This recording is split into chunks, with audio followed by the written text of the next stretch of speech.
বলেছে রাজা চলে বাজার, কুত্তা ভকে হাজার। প্রথম কথা হচ্ছে যে তার মানে উনি স্বীকার করলেন উনি টালির চালে থাকলে আসলে যা মাল বানিয়েছেন তাতে উনি রাজা। আর এবং পশ্চিমবঙ্গের মানুষ দল মত বয়স নারী পুরুষ নির্বিশেষে তারা যে প্রতিবাদ করছে ওনার পদত্যাগ চাইছে তারা হচ্ছে কুত্তা। তার মানে কি আমরা পশ্চিমবঙ্গের সব মানুষের উদ্দেশ্যে মুখ্যমন্ত্রী বললেন যে আমাকে নিয়ে অনেক কিছু বলছে, এদের নিয়ে অনেক কিছু বলছে, একটা কথা মাথায় রাখবেন, রাজা চলে বাজার, কুত্তা ভকে হাজার। মানে উনি রাজা, উনি বাজার করা মানে কাজ করতে বেরিয়েছেন, দুলকি চালে উনি যা খুশি করবেন। উনি আসলে যে রাজা, ঝাড়া মাল ওদের অনেক আছে, এটা উনি প্রমাণ দিলেন।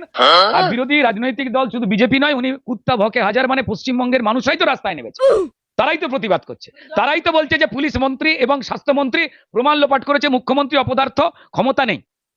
উনি তার মানে পশ্চিমবঙ্গের মানুষ আপনাদেরকে কুত্তা বললেন, জাস্ট কুত্তা বলেন।